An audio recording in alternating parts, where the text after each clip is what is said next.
Please ma'am Naseema Khatoon, founder of परचम, human right activist, founder of Jugnu magazine, और इन्होंने जिस तबके के लिए काम किया है उस तबके के बारे में बात करने की हिम्मत बहुत लोग नहीं जुटा पाते।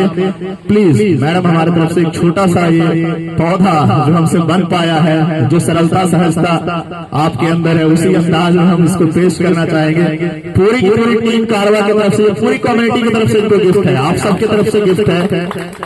Thank you so much for honoring us with your presence. Thank you so much. अभी तक तो सुधांशु जी बार बार बोल रहे थे मेरी आवाज जहाँ तक जा रही है आप आ जाइए। आपको मेरी आवाज अगर सुनाई दे रही है तो आप आ जाइए। और अभी जो मैं आपके सामने बार बार नसीमा खातून की बात हो रही थी वो मैं ही हूँ। तो थोड़ा सा समय लेंगे और बहुत ही जरूरी बात है जिस पे कभी बात नहीं होती, उस बात को हम करने आए। शायद वो आपके सब्जेक्ट में भी नहीं होगा, शायद आप उसको दिल बहलाने के लिए कभी देखे होंगे यूट्यूब वगैरह पे, लेकिन उस पे बात करना हर किसी के लिए बहुत चुनौतीपूर्ण है।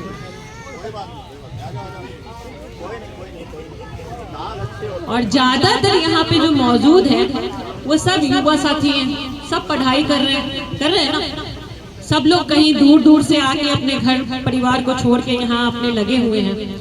और कारवा की टीम का ये एक जो बहुत ही खूबसूरत प्रयास है, ये बहुत ही बढ़िया है, क्योंकि आजकल दुनिया सिमट सी गई है। वो पहले एक स्लोगन था ना, कर लो दुनिया मुट्ठी में। ये मुट्ठी में करने के चक्कर में क्या है कि हम अपने घर में ही एक दूसरे से दूर हो गए और सब लोग मोबाइल पे लग गए, तो हमें पता ही नहीं चल रहा है कि हमारे बगल में क्या घट रहा है। जो भी जानना है गूगल बाबा है, अपने बाबा से नहीं पूछना है, क्योंकि आज के डेट में गूगल बाबा बहुत महत्वपूर्ण है। अभी जैसे सुधांशु जी ने कहा ना, आप सबके पास फोन है, नसीमा खातून को सर्च करिए, बल्कि मैं प्रत्यक्ष यहाँ बैठी हुई हूँ तो प्रमाण देना पड़ रहा है। खैर, मेरे जो एक पहचान है, जनरली लोग अपनी पहचान को लेकर बहुत स्ट्रगल करते हैं। पढ़ाई करते हैं तो कोई आईपीएस बनना चाहता है, कोई आईएएस बनना चाहता है, कोई पोस्टमैन बनना चाहता है, तो कोई डॉक्टर बनना चाहता है, वकील बनना चाहता है, लेकिन कोई बेटा या बेटी नहीं बनना चाहता। ये चैलेंज है। अब आप कहेंगे कैसे? क्योंकि अगर मामूली से एक परिवार जो बहुत निम्न तबके से आता है, मान लीजिए उसके पिताजी कहीं सफाई कर्मी हो, आपको मेरी आवाज सुनाई दे रही है ना, तो थोड़ी देर ध्यान मेरी तरफ दे दीजिए, क्योंकि देखिए आप लोग की इतनी आंखें हैं, मेरी 2 आंखें हैं, तो पर्याप्त है आप लोग को देखने के लिए। तो जो सफाई कर्मी के बच्चे हैं, या मान लीजिए आपके पिता कहीं छोटे से नौकरी कर रहे हैं, अब उनका क्या पर्सनल ईगो क्या होता है कि जब हम हाई प्रोफाइल सोसाइटी में जाते हैं, उनके पिताजी आईपीएस हैं और वो हमारा दोस्त बन जाता है, तो हमारा ईगो क्लैश होता है, अरे यार उसका पिता तो आईपीएस है यार, हमारा बाप तो कुछ नहीं किया जीवन में। और ये सोच के हम गिल्ट में अपने आइडेंटिफिकेशन से हमेशा कंप्रोमाइज करते हैं और हमेशा छुपाते हैं। और इस छुपाने के चक्कर में आज की डेट में इतनी ज्यादा क्राइम हो रही है, साइबर क्राइम बढ़ गए हैं, इतनी ज्यादा लोगों को चैलेंजेस फेस करने पड़े, खासकर लड़कियों को। और लड़के जो टीनेज के हैं वो, क्योंकि सोशल मीडिया का जमाना है। अभी आप लोग कितने लोग मेरा वीडियो बनाएंगे, कहाँ कहाँ डालेंगे, मुझे भी नहीं मालूम, लेकिन मैं बस एक ही रिक्वेस्ट करूंगी कि जो भी आप जहां भी डाल रहे हैं वहां संवेदनशीलता को जरूर ध्यान रखें, है ना, क्योंकि इससे आपके भी अस्तित्व का सवाल है। तो आप कुछ भी अभी डाल देंगे तो आपका भी कोई चरित्र निर्माण तो होगा नहीं। लोग सोचेंगे अरे यार ऐसे ही फालतू लोग में ये काउंट हो जाएंगे। तो मैं उम्मीद करती हूँ कि जितने लोग सुन रहे हैं, मैं ये नहीं कह रही हूँ कि आप पूरी बात याद करके जाओ, अगर एक भी बात मेरी कहीं भी आपको क्लिक करती है, हिट लगता है, तो उस पर जरूर सोचो।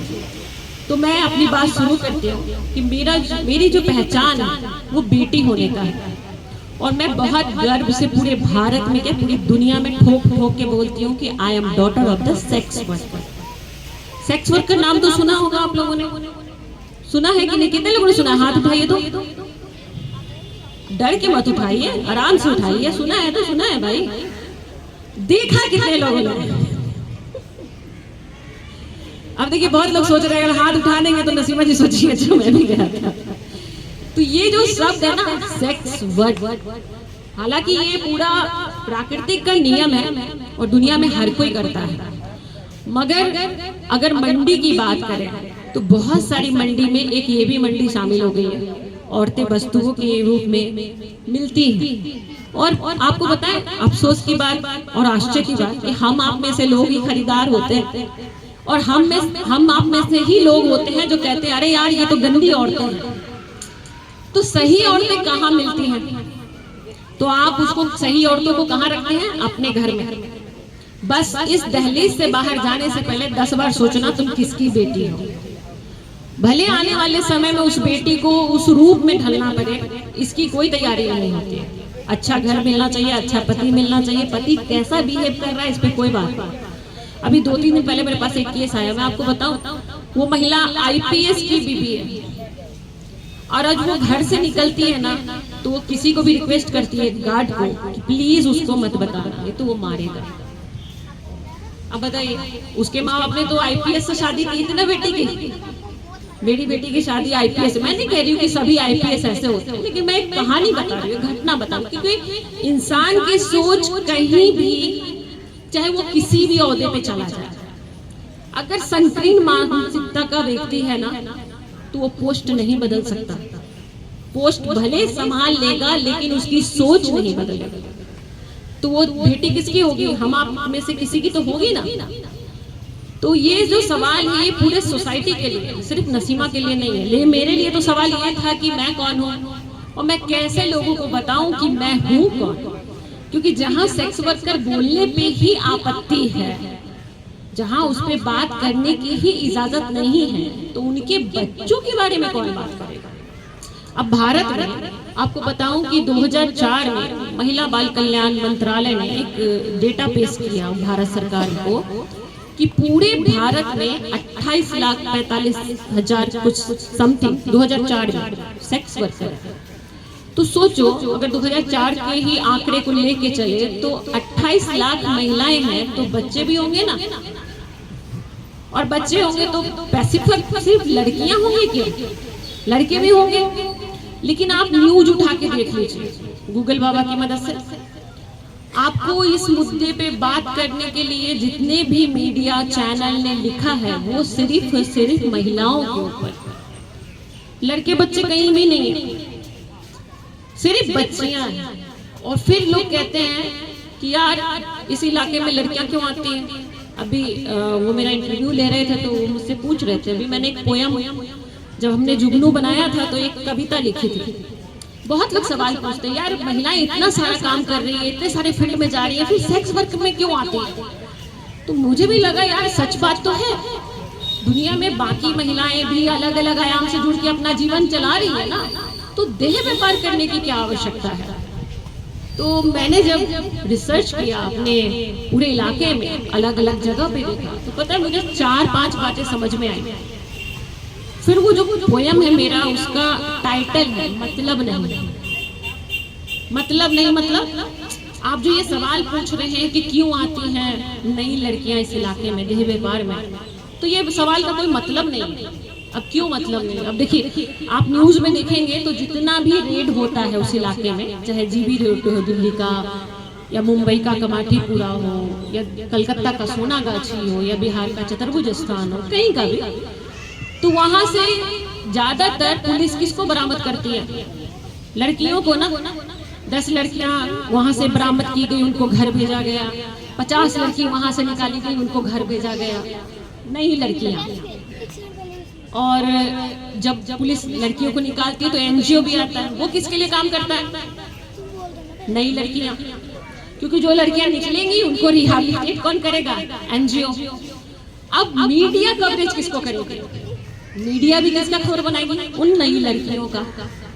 और उस इलाके में जो आने वाले कस्टमर हैं वो किसको मांगते हैं? वो भी मांगते हैं नई लड़कियां। अब ये बताइए जब सब जगह से डिमांड है नई लड़कियां, तो इस प्रोफेशन में भला क्यों ना है नई लड़कियां?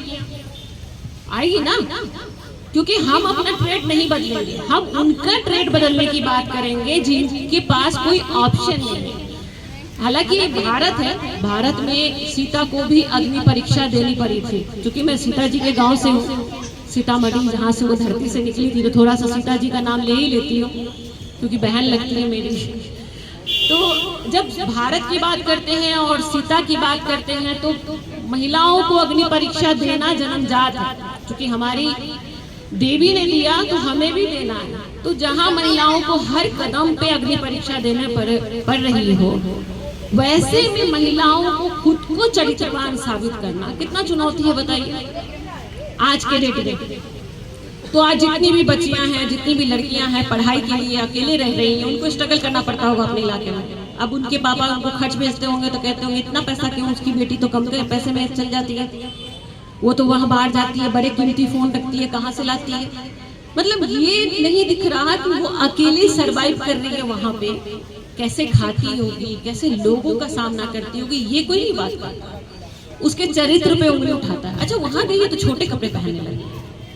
अब जो इतने सारे समाज में बातें हैं ना, सब तरह से चौ चौ चौ चौ हो रहे हैं, उसको झेलना और उसको काटना एक चुनौती है। तो अब सोचिए कि एक आम लड़की के लिए इतना चैलेंज है जिंदगी को सरवाइव करना, तो उस पेशा में आने के बाद लड़कियों की, महिलाओं की हालत क्या होती है।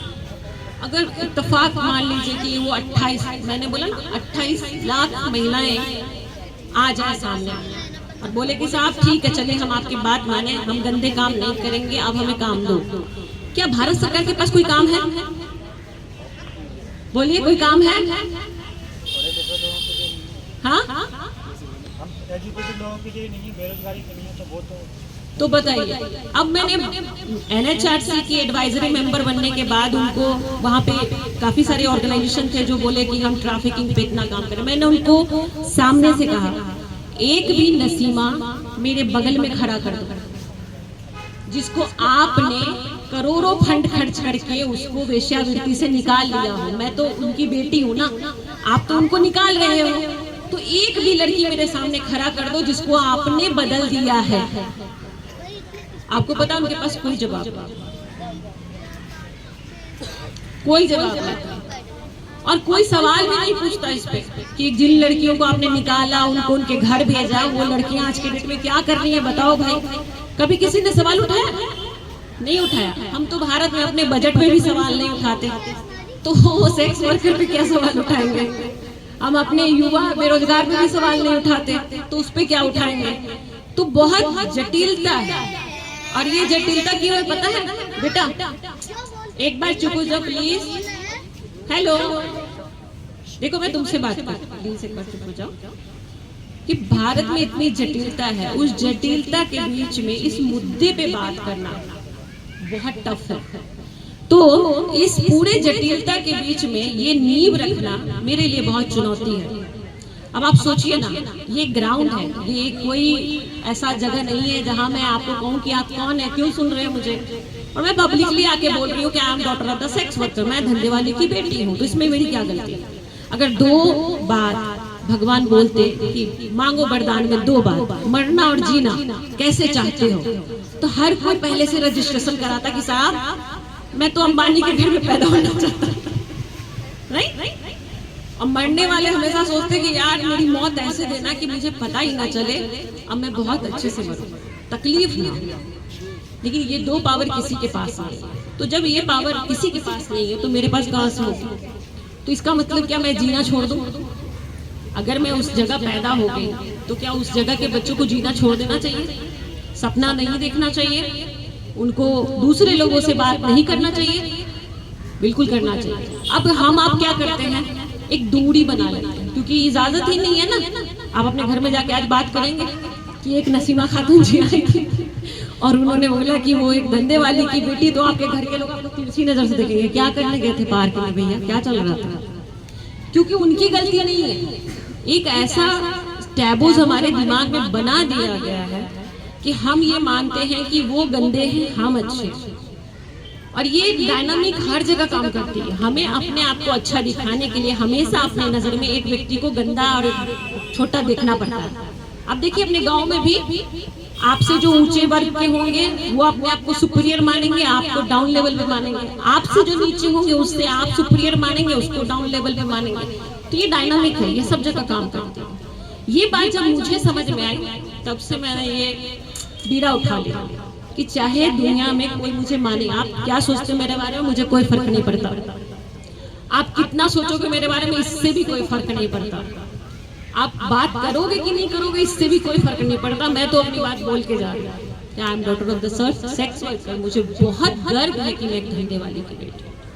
मुझे उस माँ पे बहुत गर्व है, क्योंकि अगर आज वो ये मुझे जन्म नहीं दी होती, उस इलाके में रख के मुझे ये नहीं समझाया होता, शायद आप लोग इतने लिटरेचर, इतने सारे बुक्स पढ़ रहे होंगे जिसमें बहुत सारे बजट, दुनिया, पूरा सांसद और क्या क्या क्या क्या बातें होंगी, विज्ञान की बातें होंगी। वो बातें मुझे मेरी दादी ने उस गलियों में सिखाई, जबकि वो पढ़ी लिखी नहीं, अनपढ़ महिला है, क्योंकि उन्होंने जिंदगी की किताब पढ़ी है और उन्होंने मुझे हर एक बात, पुलिस कैसे अत्याचार करती है, कैसे क्या होता है, वो सब कुछ दिखाया, मतलब प्रत्यक्ष।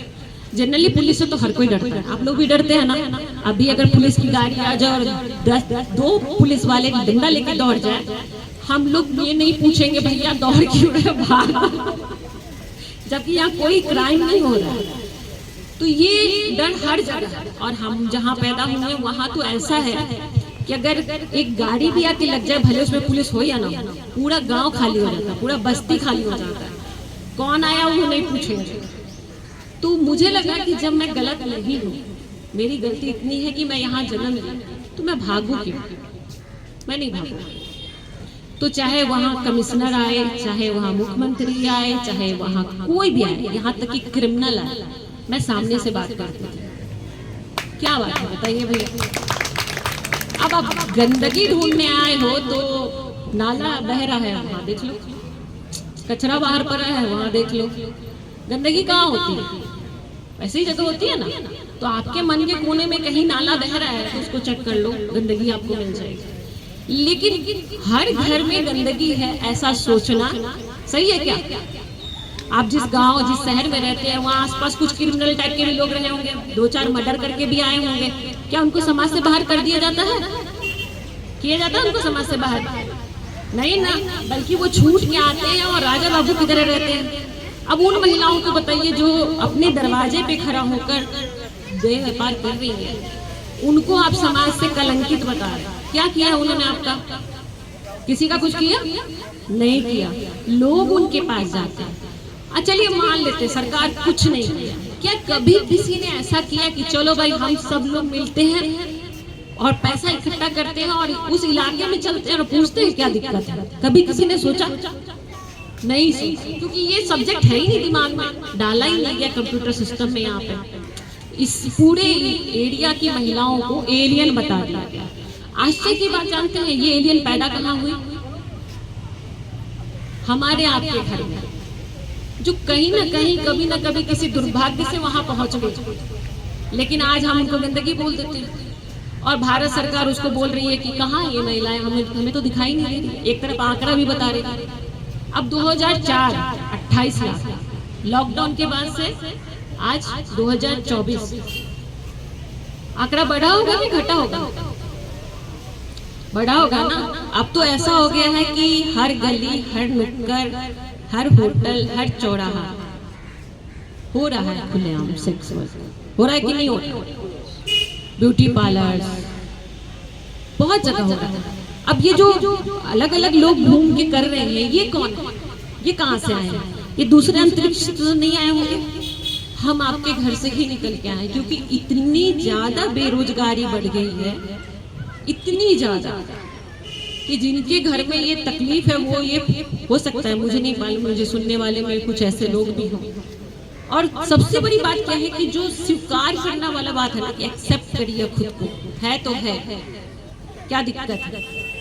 आपको नहीं पसंद, लेकिन मेरे जिंदगी का वही जरिया है तो है। तो कहने का मतलब ये जो एक्सेप्ट कर लेता है ना, फिर उसको किसी से डर नहीं लगता। और खोता तो वही है ना जिसके पास कुछ होता है।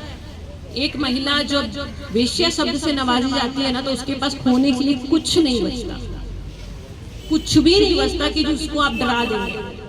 क्योंकि वो महिलाओं के लिए वो लक्ष्मण रेखा है जिसको वो पार कर चुकी है। अब आप उसको डरा धमका नहीं सकते। तो अब बताइए, जिसके पास खोने के लिए नहीं उसको आप मार पीट के क्या करेंगे? ज्यादा से ज्यादा आप वहाँ से, अरे यहाँ पे बस्ती बस गई तो वो इलाका है उसको उजाड़ दो, ये महिलाओं को हटा दो, बाकी महिलाओं का इज्जत जा रहा है, ऐसा कह के आपने हटा दिया। उनको विकल्प नहीं दिया, जगह खाली करा। तो ये किसका बेनिफिट हुआ? बिजनेसमैन का, उन महिलाओं का नहीं। अब वो महिला माइग्रेट की तो उतने बच्चे माइग्रेट किए। अब इस इलाके के जो 28 लाख महिला के बच्चे हैं, उनके लड़के सोचो कितने होंगे संख्या। और आज तक उसको भारत सरकार ने क्या, दुनिया में कहीं भी सेक्स वर्कर के लड़कों को कहीं काउंट नहीं किया गया। तो वो कहाँ चले गए? लुप्त तो नहीं होंगे, धरती के अंदर तो नहीं चले गए, या आसमान में तो नहीं चले गए। तो सोचिए एक बहुत बड़ी आबादी जिसको सिर्फ इस नाम से ढक दिया गया है कि वो सेक्स वर्कर के बच्चे, इस नाम से उसको समाज से हटा दिया गया क्योंकि उनकी माँ देह व्यापार करती है। बहुत सारे ऐसे बच्चे हैं जो शहरों में जाके पढ़ रहे हैं लेकिन वो अपनी आइडेंटिटी छुपाते हैं। वही गिल्ट कि आप अगर जान गए कि वो सेक्स वर्कर का बेटा है तो आप उनसे दोस्ती छोड़ देंगे, आप उनके साथ उठना बैठना छोड़ देंगे, आप उनसे खाना पीना छोड़ देंगे। तो ये सब जो बैरियर है ना, इसको ही खत्म करके आज मैं यहाँ खड़ी हूँ। और आज मैं इसलिए ह्यूमन राइट्स कमीशन में जाके बैठी हूँ एज ए एडवाइजरी, सलाहकार बनकर। तो मैं उनको बता रही हूँ, कौन बता रहा है? एक धंधे वाली की बेटी की, साहब आप लोगों ने जो ये काम किया ना, ये बिल्कुल गलत है, ये मानवता के खिलाफ है, हटाइए। तो ये कैसे हुआ? क्योंकि ये वो स्वीकारता है जो आप खुद स्वीकारते। जिस दिन आपने ये स्वीकार लिया कि मैं जिस भी घर में पैदा हुआ, जिस भी हालात में पैदा हुआ, उसमें कोई किसी की गलती नहीं है, ये होना था, ये हमारी डेस्टिनी है, तो इसको एक्सेप्ट करो, एंजॉय करो और आगे बढ़ो। किसी से डरने की, छिपने की, भागने की, छुपाने की आवश्यकता ही नहीं। और जो ये करेगा वो हमेशा इस यंत्र में फंसा रहेगा कि भाई आज तो ये झूठ बोल दिया, कल क्या बोलूंगा, उसको क्या बताऊंगा कि मैं उस गली में क्यों गया था, वो मुझे क्यों देखा। आपको बताऊं, जब मैं शुरू की, मैं एक ऑफिस में काम करती थी, तो मेरे पूरे बस्ती में मैं एक अकेली लड़की थी जो बैग लेके जाती थी ऑफिस, और मैं शाम को आती थी। तो शहर के जितने लोग इधर आते थे हमारे इलाके में, वो ये पता करते थे कि मैं ऑफिसों के घर पे हूँ। मुझे नहीं मालूम था, पता है क्यों? क्योंकि उनको ये डर था कि अगर मैं उनको वहां देख लूंगी तो वहां जाके बोल लूंगी। अब मैं ये सोचती थी कि वो मुझे देख लेंगे तो वो मुझे वहां जाके परेशान करेंगे। और फिर मुझे कैसे पता चला, जब मैं एंट्री करती एरिया में तो वो लोग मुझे देख के कोई ऐसा अपना फेस कवर करता, कोई उधर घूम जाता। तो आप मान लीजिए कहीं से गुजरे, सडनली कोई छुप गया, आपका नजर जाता, नहीं ये क्यों छुप रहा है? तब मुझे पता चला कि अच्छा ये बात है। तो उस आदमी को लगा कि मैंने उसको देख लिया, तो मेरे ऑफिस स्टाफ को जाके बोला कि वो जो लड़की आपके ऑफिस में आती है ना, कुछ ठीक नहीं है। मेरे स्टाफ ने बोला क्या ठीक नहीं है, कुछ किया है क्या उसने? बोला नहीं, मगर वो लड़की ठीक नहीं है, आपको उसको नहीं रखना चाहिए। तो मेरी स्टाफ आई, स्टाफ मीटिंग में उसने बोला कि बैंक वाले ने ऐसा ऐसा बोला नसीमा के बारे में। तो जो हमारी सीनियर थी वो बोली कि उनसे पूछना कि उन्होंने क्या देखा, कहाँ देखा। तो गई वापस, बोला भैया हमने तो अपने सीनियर को बताया, आपने कहाँ देखा नसीमा को, कोई ऐसी जगह देखा क्या? नहीं मैडम मैंने नहीं देखा, वो तो कोई बोल रहा था। क्योंकि वो कैसे बोले कि वो रेड लाइट एरिया में गया था, क्योंकि मुझे तो वही देखेगा ना जो उस इलाके में जाएगा। तो जब उसने बोला नहीं मुझे तो, अब देखिए समाज में क्या होता है ना, आपके चरित्र पे उंगली उठाने वाले 10 लोग मिलेंगे, सत्यापित करने वाले लोग नहीं होंगे। क्योंकि सत्यापित करने में पोल खुल जाएगी कि आपके बारे में जो अफवाह उड़ाया गया है वो सत्य है या नहीं, तो उसका सत्यापन नहीं कर पाया वो। क्योंकि सत्यापन करेगा कैसे? उसको स्वीकारना होगा ना कि जी हाँ मैं रेड लाइट एरिया में गया था तो नसीमा जी को देखा था। जब उसने ये बात बोला तो हमारे स्टाफ ने बोला अरे यार ऐसे तो बहुत लोग बोलते हैं, कहाँ आप किसी के बात में आ गए। उसके बाद से उसने बोलना ही छोड़ दिया। तो वहां पे लगा कि नहीं, ये जो सवाल है ना कि हम अपनी आइडेंटिफिकेशन के साथ खेलते हैं चूहा बिल्ली का खेल, कि बिल्ली को लगता है, चूहा को लगता है कि बिल्ली कभी भी दबोच लेगी। तो मुझे लगा अब कहानी खत्म करना चाहिए, चूहा को आना होगा सामने। तो फिर मैंने बिल्ली के गले में घंटा बांधा। कौन सा घंटा? कि अब आप नहीं आइए, मैं आऊंगी। आप मुंह छुपा के चलेंगे मुझसे, मेरे इलाके में आएंगे तो मैं नहीं आऊंगी, मैं नहीं छुपाऊंगी। तो अब मैं ओपनली हूँ, आप गूगल पे सर्च करिए नसीमा खातून, आपको मेरा ये बोलिए बहुत प्राउड फील होता है कि इकलौती मैं doctor of the sex worker हूँ अभी भारत के इतिहास में।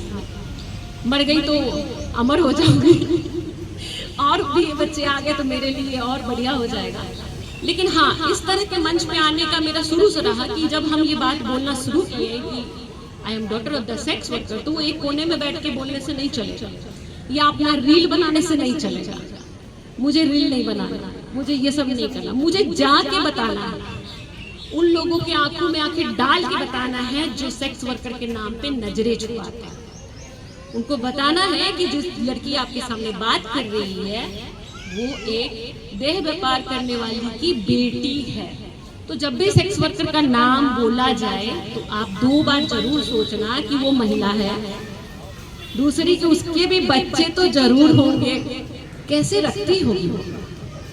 ये सवाल जहां जहन में आएगा ना, तो फिर आपको एक महिला धंधे वाली नहीं दिखेगी, एक औरत दिखेगी संघर्ष करने वाली, जो रोज संघर्ष करती है।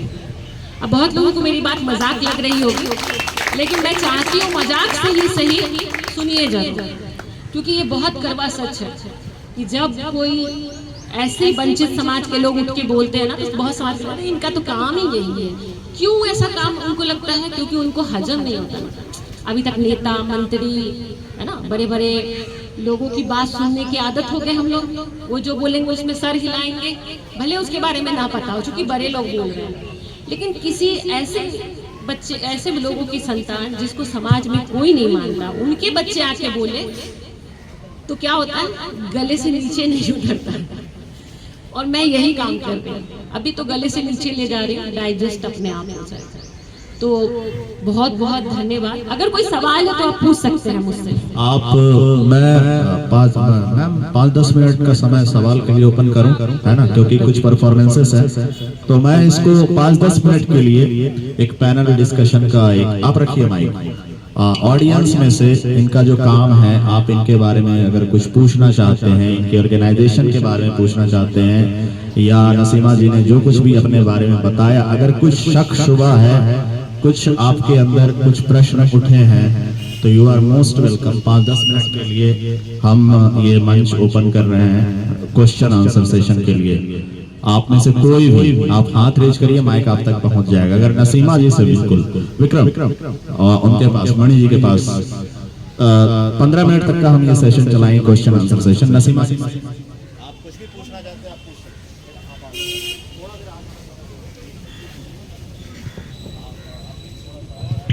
मैम आप इस प्रॉब्लम का सोल्यूशन क्या देखिए, सोल्यूशन क्या हो सकता है इस चीज का? क्या पूछ रहे हैं, फिर से बोलिए। आप अभी जिस प्रॉब्लम के बारे में बात कर रही थी, इस प्रॉब्लम का सोल्यूशन क्या देखिए? मतलब कौन सी प्रॉब्लम? मतलब आपको लगता है लोग जा रहे हैं या फिर नहीं जाना चाहिए रेड लाइट एरिया में? रेड लाइट एरिया में मैंने किस तरह से उनको बचाया जाए ताकि वो मेन स्ट्रीम में आ पाए, इस तरह की प्रॉब्लम खत्म हो पाए? देखिए, मेन स्ट्रीमिंग के चक्कर में ही उस इलाके को उजाड़ दिया जाता है ना, और मेन स्ट्रीम के चक्कर में ही वहाँ पे नाकाबंदी कर दी जाती है। जैसे अभी नागपुर में एक इलाका है गंगा जमुना, अगर आप महाराष्ट्र से हैं तो आप कोई भी साथी तो आप सर्च करिएगा, Ganga Jamuna red light area का नाम है, काफी फेमस इलाका है। और पहले वो सुनसान में हुआ करता था, अब वो काफी शहर की सिटी के अंदर आ गया है। तो अब वहाँ पे बात चल रही है कि उसको हटाया जाए और वहाँ कॉम्प्लेक्स बनाया जाए। तो इसलिए आए दिन बात चल रही है कि ये जो धंधा है ये गंदा है और इनको हटाया जाए, तो रोज रेड होती है। मैं ये नहीं कह रही हूँ कि आप कस्टमर भेजना बंद कर दीजिए, आप उस इलाके में कुछ भी मत जाने दीजिए, उस इलाके को बंद करा दीजिए, उनको रिहेबिलिटेट कर दीजिए। मैं इस पर यकीन नहीं करती, बिल्कुल नहीं करती, क्योंकि अभी तक मैंने कहीं नहीं देखा। मैंने बताया ना कि मैंने उनको चैलेंज किया कि एक भी नसीमा खड़ा कर दो आप, तो वो नहीं।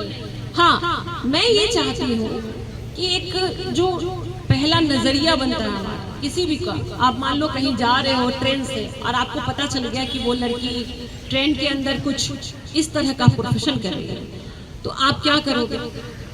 आप तुरंत ट्रेन के जो ये क्या बोलते टीटी वगैरह को फोन करोगे उसको अरेस्ट कराने के लिए कि इसको अरेस्ट करिए, यही करेंगे ना। तो उसका क्या विकल्प हो सकता है? वो उसे सिचुएशन के समय डिसीजन लेना होगा। मैं कह रही हूँ कि आक्रोश में आके, आवेश में आके, या मेरी बात से आप इतना प्रभावित हो जाए कि जाके कहे नहीं अभी बंद करो। मेरा एक फ्रेंड है हिमाचल में, तो उससे हमेशा बात होती थी, तो उसको हमेशा ये रहता था जिज्ञासा कि नसीमा तुम कैसे करती हो, तुम बहुत छोटी हो, वो लोग तुमको छोड़ेंगे नहीं, क्योंकि दादाएं हैं ना वहाँ पे काफी लोग हैं। मेरा तो एक घर है, बहुत सारे लोग ऐसे जो चाहते हैं कि ऐसा हो, तो वो मेरे बात से बहुत प्रभावित होता है, अभी भी होता है। तो उसने क्या किया, प्रभाव में आके दिल्ली आया था, दिल्ली जीवी रोड चला गया, जीवी रोड खुद चला गया, और वो उनके कमरे में जाके बोलता है कि तुम्हें क्या दिक्कत है बताओ, मैं तुम्हारे साथ। उसकी इतनी बुरी पिटाई हुई कि वो बेचारा जान बचा के भागा। शाम को मुझे फोन किया एकदम गुस्से में, आज के बाद तुम मुझे बताना मत। मैंने बोला क्या हुआ, क्या है भाई बताओ। तुम्हारे बाद में आके मैं जीवी रोड में गया उनकी प्रॉब्लम को सॉल्व करने के लिए, और उन्होंने मेरी धुलाई कर दी। मैंने बोला कि ये तो गलत किया ना। मैं क्या कह रही हूँ कि अचानक मान लो आप किसी भी परिस्थिति में हो, मजबूरी में हो अपने गांव में, और आप मुझे नहीं जानते, आप मैं अचानक से जाऊं आपके पास, बोलूंगी भाई आपकी ये प्रॉब्लम है, मैं खत्म कर दूंगी, आप बताइए क्या प्रॉब्लम है। आप क्या मान जाओगे? क्या पूछोगे? मैडम आपका क्या फायदा है? आप मुझे ऊपर से भले मैं आपका फायदा नहीं आई, लेकिन फिर भी आप मुझ पर शक करोगे। सिंपल लॉजिक वहां भी है ना, क्योंकि हम ये नहीं सोचते कि वो जो महिला है वो भी तो इंसान है, वो भी तो वहां से निकल के आई है, बंद हो गई। हेलो, हाँ, वो भी कहीं से निकल के आई है। तो अगर करना क्या है, करना ये है कि अगर आप भविष्य में किसी भी पोस्ट पे जाते हैं पढ़ लिख कर, तो आप जिस भी फील्ड में, जिस भी स्टेट में हो, वहां पता करें अगर इस तरह का इलाका है तो आप पहले रीड करें। जैसे अभी हमारे यहाँ एक आईपीएस आई थी 2004-2 में, जिसके बाद मैंने ये मुहिम शुरू किया, और अभी एक आईपीएस आए हैं, और वो हमारे शहर में 2 महीना पहले आए थे पहले। तो उन्होंने मुझे गूगल पे सर्च किया, तो मेरा नाम आया, तो वो बोले भाई शहर में अगर ये महिला है तो मिलना चाहिए। तो वो मुझसे मिलने आए, मेरे घर आए, तो मैंने उनको बताया कि मैं अपने छोटे से कमरे में इस इलाके के बच्चों के साथ कुछ एक्टिविटी करती हूँ, तो आपके पास तो गवर्नमेंट की प्रॉपर्टी है, पुलिस का चौकी है, आप हमें दे दीजिए। मतलब मेरे नाम मत लिखिए, एक्टिविटी करने के लिए दे दीजिए। आपने कभी सुना कि पुलिस वाले पढ़ाते हैं? कभी सुना पुलिस वाले कभी पढ़ाते हैं बच्चों को? सुना क्या कभी कि पुलिस वाले भी बच्चों को पढ़ाते हैं टीचर की तरह? सुना है कभी? वो अपवाद है। तो हमने वहां पे पुलिस चौकी में 2023 की 13 तारीख दिवाली के दूसरे दिन उस चौकी के अंदर एक पुलिस पाठशाला का निर्माण किया। आप गूगल पे सर्च करेंगे तो आपको मिल जाएगा, और नहीं तो कारवा की टीम आपको दे देगी, इन्होंने वीडियो बनाया उसका। तो पुलिस पाठशाला अब पुलिस वाले चलाते हैं। उस इलाके में जो बच्चे रेड होता था और बच्चे भाग जाते थे, अब मान लो कि जैसे 9th का एग्जाम देना है, वो बच्ची अपनी पहचान छुपा के पढ़ाई कर रही है, वो बच्चा पहचान छुपा के पढ़ाई कर रहा है, और सडनली रेड हो गया, उसके घर के सारे लोग अरेस्ट हो गए। अब वो पढ़ाई एग्जाम दे पाएगा? एग्जाम नहीं दे पाएगा। जब एग्जाम नहीं दे पाएगा तो 1 साल बर्बाद। अब उसके पीछे की कहानी क्या है कि घर के सब लोग अरेस्ट है, तो उसको छुड़ाना है। 1 लाख 1.5 लाख जो भी पैसा लगे, वो 6 महीना में छूटेंगे, साल भर में छूटेंगे। उसके एवज में उसको क्या करना होगा? इस प्रोफेशन को एक्सेप्ट करना होगा। क्या ये समाधान है? नहीं है ना। तो मैंने पुलिस वाले को कहा कि आप यहाँ पे पाठशाला चलाइए और इन बच्चों को मोबिलाइज करिए और इनको स्कूल भेजिए। आपको पता चल जाएगा ना कि सेक्स वर्कर के कितने बच्चे यहाँ पे हैं, और जो इनके बच्चे नहीं है वो भी पता चल जाएगा। तो जो इनके बच्चे नहीं है उनको उनके घर पहुंचा दीजिए, जो यहाँ के बच्चे हैं उनके साथ फैमिली और फ्रेंड वाला बिहेव करिए। तो अब क्या हो गया कि पूरा उस इलाके में हम 20 बच्चों से एक्टिविटी शुरू किए थे। आपको बताऊं आज की डेट में 100+ है मेरे पास, और सभी बच्चे, किसी को हम बुलाने नहीं गए कि हम ऐसा काम कर रहे हैं आप आइए। जैसे हम लोग सर्वे करते हैं ना कोई भी काम करने से पहले कि इस इलाके की स्थिति, ऐसा कुछ भी नहीं किया हमने। वो बच्चे खुद 4 बजे पहुंच जाते हैं और शाम को 7 बज जाते हैं। अभी भी वहाँ पाठशाला चल रहा होगा। और मॉर्निंग में अब स्कूल जाते हैं, सरकारी स्कूल 10 बजे से 2 बजे तक स्कूल जाते हैं, 3 बजे वापस आते हैं, 4 बजे से 7 बजे तक पाठशाला में रहते हैं। और वो पाठशाला में पुलिस अंकल तो रहते ही रहते हैं, प्लस समाज के और भी लोग। हम उनको कहते हैं कि आपने मंदिर मस्जिद में तो बहुत दान कर लिया है, अब आइए अपना ज्ञान दान करिए। बहुत सारे लोग बहुत पढ़ाई करके नहीं, जॉब नहीं मिल पाया, लेकिन नॉलेज तो है ना। मैं बोलती हूँ उनको कि आइए नॉलेज शेयर करें। अब उन बच्चों में जो बदलाव आ गया, मैं आपको बताऊं कि सरकारी स्कूल में, आप हो सकता है आप लोग में इसमें भी लोगों के साथ हुआ हो कि गांव के क्षेत्र में या शहर में जो छोटे स्कूल होते हैं सरकारी, उसे बच्चों के साथ टीचर बहुत बदसलूकी करते हैं, लेकिन उसमें कोई भी एक्शन नहीं लेता। प्राइवेट स्कूल में तो इसलिए नहीं करते क्योंकि पैसा, नोट गिनते हैं माँ बाप, करेंगे तो जूता खाएंगे, लेकिन सरकारी स्कूल में कोई बात नहीं होता। तो जब हमने उस इलाके के पास वाले स्कूल में 40 बच्चों का एडमिशन कराया, तो टीचर ने बोला कि वाह, ये तो हमारे पास बच्चे नहीं है मैडम, आप भेज दिए, बहुत अच्छा। अब वो बच्चे रेगुलर जाते हैं, नागा नहीं करते। तो उन बच्चों से पता क्या कराते हैं वो? कहते गंदी बस्ती के बच्चे गुटखा लेकर आओ, जाति सूचक गाली। अभी हमारे कारवा की टीम वहां पे गए थे, तो इन्हीं से हमने वो एक बच्चों का मूल्यांकन कराया कि 8 महीने होने जा रहा है, बच्चों में क्या बदलाव आया, आप एक सर्वे करिए। तो इन्होंने बताया कि मैम ज्यादातर बच्चे स्कूल के टीचर के प्रिंसिपल का कंप्लेन करें। पहली बार, मतलब मेरे बचपन में तो कभी ऐसे पुलिस को एक्शन लेकर नहीं देखा, मैं भागती ही नजर आई, लेकिन पहली बार हमारे टाउन के एएसपी, उन्होंने प्रिंसिपल को फोन किया, बोला या तो आप अपना बिहेवियर चेंज कर लीजिए, नहीं तो हम आपको उठा लेंगे। इतना जल्दी कहीं पुलिस एक्शन देखा आपने?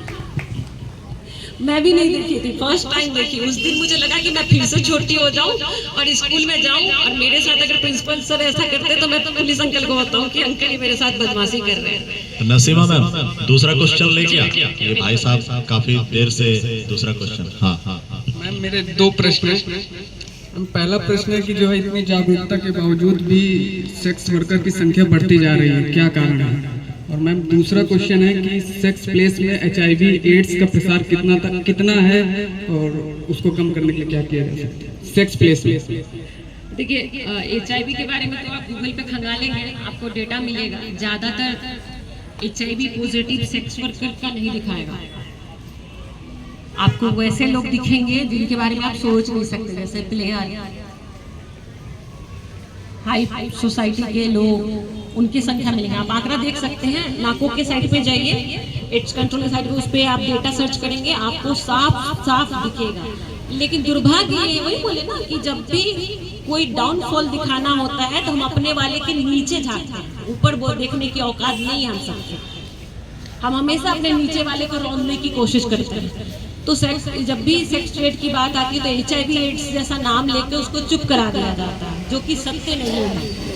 क्योंकि सेक्स वर्कर आज से नहीं, जब से कंडोम का इजाद हुआ ना, वो तब से प्रैक्टिस में रहे हैं, क्योंकि उनको भी पता है कि 10-20 बच्चे पैदा करके उनको कोई खिलाने वाला नहीं है। जितना जागरूक आप नहीं है उतना सेक्स वर्कर, उनको पता है कि अगर 10 बच्चे पैदा करूंगी तो उनको खिलाना भी पड़ेगा और उनकी कमाई उतनी नहीं है। दूसरी बात, जागरूकता होने के बाद भी हो रहा है, वो मैंने बहुत सारे अपने बात में बता ही दिया।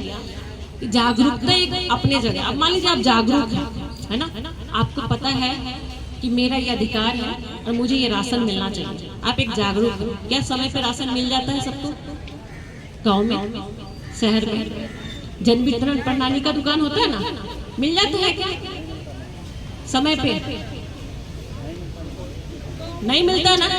तो फिर यहाँ पे जागरूकता होने के बाद भी नहीं मिल रहा, सोचिए कि वो तो सेक्स वर्कर है, ठीक है ना।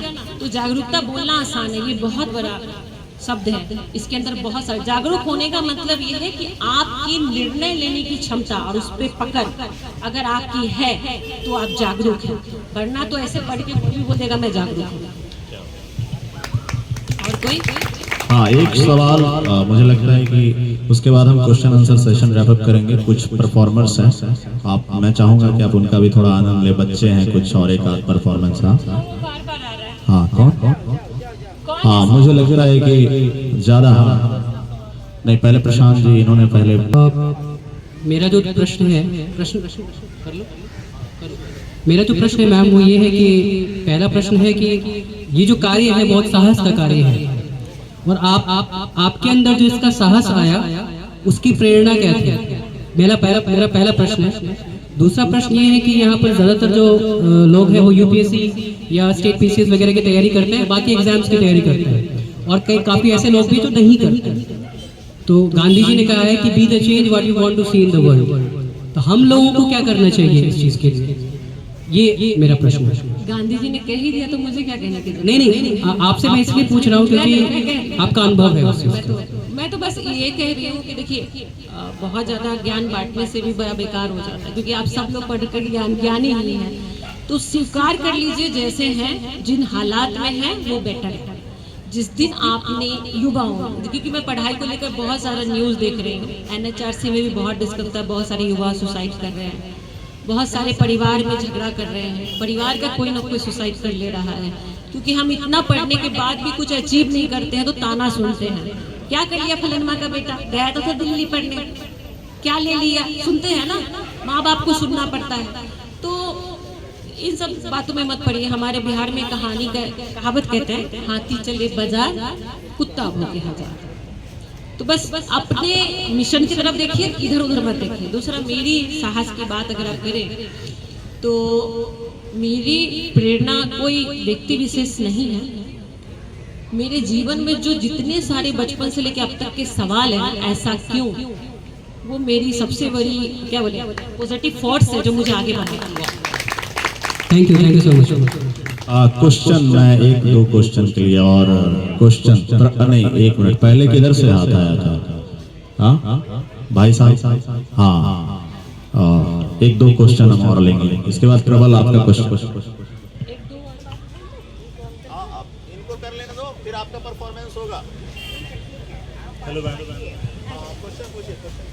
मैम, ये मेरा सवाल था कि जैसे ये जो रूल कॉज है इसका, वर्कर के साथ फील हो रहा है समाज में, उसको जड़ से ख़त्म करने का उपाय क्या होगा? ये तो टेम्परेरी है, अगर वो बढ़ता रहेगा तो ये ऐसे भी बढ़ता रहेगा, तो इसका रूट कैसे खत्म किया जाएगा? देखिए, ये सबसे बड़ा चैलेंज है कि बहुत सारे जो समाज में काम हो रहा है वो इसी पे ज़्यादा फोकस है कि नई लड़कियां ना आए, है ना। सब लोग यही कोशिश करते हैं कि हम नए को आने ही नहीं देंगे तो ये होगा ही नहीं, लेकिन हम ये भूल जाते हैं कि जो आ चुके हैं उनका, तो जैसे मैंने अभी बताया ना 28 लाख, है ना।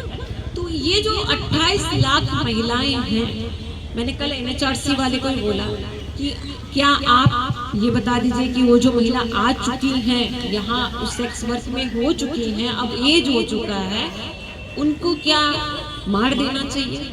क्या उनका कोई ह्यूमन राइट्स नहीं है? क्या उनको भूख नहीं लगता? उनको खाना खाने की जरूरत नहीं है, दवा लेने की जरूरत नहीं है? तो ये 28 लाख महिलाओं के लिए अगर आप नहीं सोच सकते तो आने वाले को भी नहीं रोक सकते हैं क्या? अब मान लीजिए कि आप किसी एक घर के इकलौते बेटे हैं और आपने अपने घर को कमा के देना बंद कर दिया, तो माँ बाप क्या विकल्प चुनेंगे? क्या चुनेंगे? किसी ना किसी को तो बेटा बनाएंगे ही ना, भले वो प्रॉपर्टी के लालच में ही आया हो, उसी को बेटा मानेंगे, उसी से अपना घर का निर्वाह करेंगे ना। अल्टरनेटिव तो ढूंढेंगे ना। कहने का मतलब सिंपल ढंग से कि अगर मेरे पास बैठने के लिए एक चेयर है और आप कह रहे हैं कि मैडम ये चेयर आप नहीं बैठ सकती, दे दीजिए, तो मैं तो बोल दूंगी ना, तो दूसरा चेयर दीजिए भाई बैठने के लिए। तो अगर आप दूसरा चेयर नहीं दे रहे और एक चेयर छीन रहे तो दे देंगे क्या? अभी थोड़ी देर के लिए यहाँ जैसे बैठे हुए हैं, वो अपना जगह बना के बैठे हुए हैं, वो थोड़ा सा भी नहीं हिलेंगे, जैसे हिलेंगे दूसरा बैठ जाएगा, सही है ना। तो कोई भी अपनी जगह नहीं छोड़ा, तो अल्टरनेटिव नहीं है। तो जब तक हम जो आ चुकी महिलाओं के बारे में पैरवी नहीं करेंगे, तब तक ये रूट को जड़ से खत्म नहीं होगा, तब तक आने वाली पीढ़ी नहीं रुकेगी, कोई ना कोई आता ही रहेगा, क्योंकि उनकी आवश्यकता है। उनको करना ही पड़ेगा। अब इतनी महिलाओं को उठा के वृद्धाश्रम में तो नहीं रख सकते ना, नहीं रख सकते ना। तो वो एक बहुत बड़ा चैलेंज है, क्योंकि जैसे बोल दिया आप उत्साह में बोले खत्म कर दीजिए, क्योंकि परेशानी हो रही है अंदर, अब तूफान मचा है, कैसे खत्म होगा ये खत्म इतना आसानी से नहीं होगा, इसके लिए आवाज बनाना पड़ेगा। प्रबल, ये लास्ट क्वेश्चन आंसर सेशन का, उसके बाद हम प्रस्तुतियों का।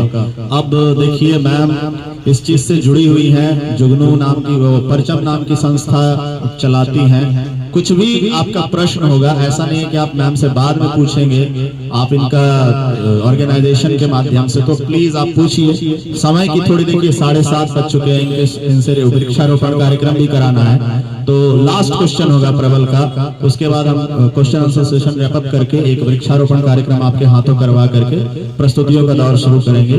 प्रबल। नमस्ते मैम, मेरा नाम प्रबल है।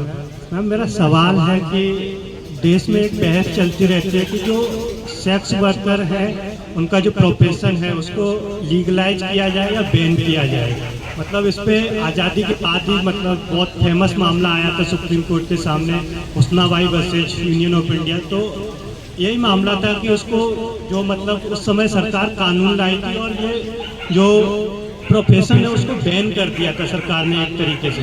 तो आपकी इस पर क्या राय है कि लीगलाइज करने से जो पुलिस की जो रेड वगैरह होती है वो थोड़ा कम हो जाएगी, और जो बाकी के कार्यक्रम है रिहेबिलिटेट करने के लिए वो भी साथ चलते रहे, और इसको लीगलाइज किया जाना चाहिए या नहीं किया जाना चाहिए? देखिए ये जो आप बोल रहे हैं ना, ये एक अलग लोगों का मुद्दा है कि जब भी सेक्स वर्क का बात आता है ना तो दो बातें आती है कि इसको प्रोस्टिट्यूशन कहें या सेक्स वर्क करें। सेक्स वर्क करने में चैलेंज ये है कि वो कह रहे हैं कि सेक्स वर्क मतलब ये काम है, और प्रोस्टिट्यूशन का मतलब कि पीड़ित महिला है। तो मेरा एक ही फीडबैक होता है जब भी ये कोई दो सवाल पूछते हैं कि देखिए ऐसा आप है कौन ये तय करने वाले कि वो महिला पीड़ित है या महिला काम कर रही है, उस महिला को तय करने दीजिए। दूसरी बात कि भारत में इसको लीगलाइज नहीं किया गया, लेकिन 2023 में एक अमेंडमेंट, एक आदेश सुप्रीम कोर्ट ने पारित किया है जो 10 पॉइंट में है, और वो धारा नंबर अनुच्छेद 21 के तहत उसमें कुछ पॉइंट जोड़े गए जो आपको गूगल पे मिल जाएगा। और उसमें फर्स्ट टाइम उन्होंने सेक्स वर्क शब्द संबोधित कर दिया है। तो जब भी कहीं ऐसे बड़े आदेश में ये वर्ड लिखा जाता है तो समझिए कि वो वर्ड रिकॉग्नाइज हो गया है ना। तो अब यौन कर्मी शब्द हिंदी में हो गया, अब वेश्या शब्द यूज नहीं कर सकते हैं क्योंकि ये गाली है। और उस 10 पॉइंट में उनके बच्चों के बारे में, उस महिला के बारे में पुलिस उनको रेड करके ये नहीं कह सकती कि आप ये सेक्स वर्क कर रहे थे। जैसे पहले वो किसी भी महिला को उठा लेती थी, कहीं से भी किसी भी लड़की को उठा लिया और कहा कि ये तो धंधा कर रही थी इसीलिए इसको अरेस्ट करें, ऐसा नहीं कर सकती है। और उनको मीडिया उनको जाहिर नहीं कर सकती। मतलब आप गए कैमरा उठा के किसी भी महिला का शूट कर लिए और उसको डिस्प्ले कर दिए तो आप पे केस हो सकता है। आप बिना उसके परमिशन के, बिना उसकी सहमति के आप कोई भी वीडियो अपलोड नहीं कर सकते हैं। कि पहले क्या होता था कि महिलाओं को धमकाने के लिए, डराने के लिए उसका वीडियो शूट कर लेते थे और कहते थे ये लड़की धंधा कर रही है और इसको ब्लैकमेल करो, तो वो नहीं कर सकते आप। वो करेंगे तो आप पे चार्ज लागू होगा। जो और सरकार के लिए स्पेशल कहा गया कि इस इलाके के लिए, सेक्स वर्करों के लिए कोई भी पॉलिसी बनाइए तो उस महिलाओं की भागीदारी होना अनिवार्य है। मतलब कि अगर सरकार कोई भी पॉलिसी सेक्स वर्कर के लिए बनाएगी तो वहाँ की 5 महिलाएं जरूर बैठेंगी कि हाँ सर ये हमारे लिए सही होगा। अभी तक क्या होता है कि जितने भी पॉलिसीज बने हैं वो कौन बनाते हैं? जो कभी गांव में नहीं रहते, वो एसी में बैठ के पॉलिसी बना देते हैं, गांव वाले को कोई पता नहीं। तो ये सेक्स वर्कर के साथ भी है। लेकिन अभी जब संविधान में उनको 10 पॉइंट का एक जगह मिला है तो उम्मीद है कि चीजें बदलेगी। और बदलेगी कैसे? अब तो पता है कि भारत में बहुत सारा कानून लागू है, लेकिन कितने लोग जानते हैं? पढ़ाई के सवाल के सिवा आप लोग इसके अलावा जानते हैं कि आपके पंचायत का बजट क्या है, साल में कितना आता है, किसके रास्ते से किसका रास्ता बना वो क्या है? नहीं जानते, क्योंकि हमें उस पर टाइम नहीं है। तो ये जो जागरूकता है ना, वो इतना ही तक है कि बस हम पढ़ लें और ये हासिल कर लें, उसके बाद तो सब हो जाएगा, बाद में फिर कुछ नहीं होता। Thank you so much Naseema ji, thank you so much. और कल ही मैं पढ़ रहा था कुछ लाइनें, जैसे नसीमा जी ने कहा कि मुझे फर्क नहीं पड़ता कोई मेरे बारे में क्या सोचता है क्या कहता है। कल ही कुछ लाइनें थी कि ऐप भी मुझ में बहुत हैं और खूबियां भी, तुझे मुझ में जो देखना है वो देख।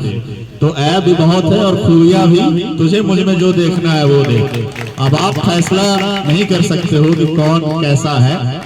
इनके नजर में इन्होंने जो काम किया है, बाकी जो सवाल हैं जिन लोगों के जहन में है, नसीमा जी खुद चाहती हैं कि उन सवालों के जवाब दिए जाए। इस चीज के बारे में इस मंच से जितनी भी चीजें कही जा सकती हैं वो कम पड़ जाएंगी। इनका तकरीबन 22 साल का वर्क एक्सपीरियंस इस क्षेत्र में हो गया है जो परचम के थ्रू हो रहा है। इससे पहले भी इन्होंने इस क्षेत्र में काम किए हैं और बहुत सारी चीजें हैं। आप इनके बारे में जाकर के पढ़िए, इनके बारे में जानिए। नसीमा जी ने ये बिल्कुल नहीं कहा है कि अगर इस मंच से अगर ये सवाल के जवाब नहीं दे पाई हैं तो ये बाहर आपको जवाब नहीं मिलेंगे।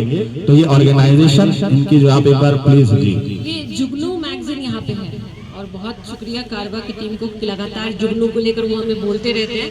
तो आप लोग में से कोई चाहते हैं कि लिखना, तो आपका स्वागत है, लेकिन शर्त यह है कि हाथ से लिखना होगा और पेज पे लिखना होगा, मोबाइल पे टाइप करके नहीं देना होगा।